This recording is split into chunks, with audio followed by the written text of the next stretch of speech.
കേരളത്തിന്റെ തലസ്ഥാനമായ തിരുവനന്തപുരം ഒരു ചരിത്ര നിമിഷത്തിന് സാക്ഷ്യം വഹിച്ചിരിക്കുകയാണ്. പ്രധാനമന്ത്രി നരേന്ദ്രമോദി കേരളത്തിന്റെ മണ്ണിലെത്തിയിരിക്കുന്നു. വെറുമൊരു സന്ദർശനമല്ല ഇത്. കേരളത്തിന്റെ ഗതാഗത, ആരോഗ്യ, തൊഴിൽ മേഖലകളിൽ വലിയ മാറ്റങ്ങൾ കുറിക്കുന്ന കോടികളുടെ വികസന പദ്ധതികൾക്കാണ് അദ്ദേഹം എത്തിയിരിക്കുന്നത്. പുത്തരിക്കണ്ടം മൈതാനത്ത് നടന്ന വൻ ജനസഞ്ചയത്തെ അഭിസംബോധന ചെയ്തുകൊണ്ട് അദ്ദേഹം കേരളത്തിന് നൽകിയ വാഗ്ദാനങ്ങൾ എന്തൊക്കെയാണെന്ന് നോക്കാം. ഈ സന്ദർശനത്തിലെ ഏറ്റവും വലിയ പ്രത്യേകത കേരളത്തിന് അനുവദിച്ച 3 ട്രെയിനുകളാണ്. 3 അമൃത് ഭാരത് എക്സ്പ്രസുകളും ഒരു പാസഞ്ചർ ട്രെയിനുമാണ് പ്രധാനമന്ത്രി ഇന്ന് ഫ്ളാഗ് ഓഫ് ചെയ്തത്. കുറഞ്ഞ ചിലവിൽ മികച്ച സൗകര്യങ്ങളോടെ ദീർഘദൂരം യാത്ര സാധ്യമാക്കുന്ന ഈ ട്രെയിനുകൾ കേരളത്തിന്റെ റെയിൽവേ വികസനത്തിന്റെ പുതിയൊരു നാഴികക്കല്ലാണ്. ആരോഗ്യരംഗത്ത് കേരളം കൈവരിച്ച നേട്ടങ്ങൾക്ക് കരുത്തു പകരാൻ ശ്രീ ചിത്തിര തിരുനാൾ ഇൻസ്റ്റിറ്റ്യൂട്ടിൽ പുതിയ റേഡിയോ സർജറി സെന്ററിന് പ്രധാനമന്ത്രി തറക്കല്ലിട്ടു. തലച്ചോറിന്റെ സങ്കീർണമായ ശസ്ത്രക്രിയകൾക്ക് അത്യാധുനികമായ റോബോട്ടിക് സാങ്കേതിക വിദ്യ ഉപയോഗിക്കുന്ന ഈ കേന്ദ്രം ദക്ഷിണേന്ത്യയിലെ തന്നെ മികച്ച ചികിത്സാ കേന്ദ്രമായി മാറും. സാധാരണക്കാർക്ക് താങ്ങാവുന്ന നിരക്കിൽ ലോകോത്തര ചികിത്സ ലഭ്യമാക്കുക എന്നതാണ് ഇതിന്റെ ലക്ഷ്യം. തിരുവനന്തപുരത്തെ ഒരു ആഗോള സ്റ്റാർട്ടപ്പ് ഹബ്ബാക്കി മാറ്റുക എന്ന ലക്ഷ്യത്തോടെ CSIR NIIST innovation and entrepreneurship ഹബിനും പ്രധാനമന്ത്രി ഇന്ന് തറക്കല്ലിട്ടു.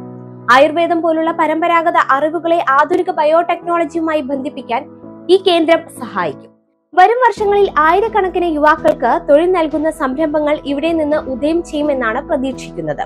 തന്റെ പ്രസംഗത്തിൽ പ്രധാനമന്ത്രി ഊന്നിപ്പറഞ്ഞ മറ്റൊരു കാര്യം പാവപ്പെട്ടവരുടെ ക്ഷേമമാണ്. തെരുവ് കച്ചവടക്കാർക്കായി PM സ്വാനിധി ക്രെഡിറ്റ് കാർഡുകൾ അദ്ദേഹം വിതരണം ചെയ്തു. 1 ലക്ഷം ഗുണഭോക്താക്കൾക്കാണ് ഇതിന്റെ പ്രയോജനം ലഭിക്കുന്നത്. പാവപ്പെട്ടവർക്കും ഡിജിറ്റൽ ബാങ്കിംഗ് സൗകര്യങ്ങൾ ഉറപ്പാക്കുക എന്നതാണ് ഇതിലൂടെ ലക്ഷ്യമിടുന്നത്. കൂടാതെ പൂജപ്പുരയിൽ നവീകരിച്ച ഹെഡ് പോസ്റ്റ് ഓഫീസിന്റെ ഉദ്ഘാടനവും അദ്ദേഹം നിർവഹിച്ചു. കേരളത്തിന്റെ വികസനത്തിന് കേന്ദ്ര സർക്കാർ വലിയ മുൻഗണനയാണ് നൽകുന്നതെന്ന് പ്രധാനമന്ത്രി തന്റെ പ്രസംഗങ്ങളിലൂടെ അടിവരയിട്ട് പറഞ്ഞു. വന്ദേ ഭാരത് ട്രെയിനുകൾക്ക് പിന്നാലെ എത്തുന്ന ഈ അമൃത് ഭാരത് ട്രെയിനുകളും ആരോഗ്യ പദ്ധതികളും കേരളത്തെ നവഭാരതത്തിന്റെ മുന്നണിയിലേക്ക് നയിക്കുമെന്ന് നമുക്ക് പ്രത്യാശിക്കാം. എന്നാൽ വികസന വാർത്തകൾക്കൊപ്പം തന്നെ വിവാദങ്ങളും തലപൊക്കി.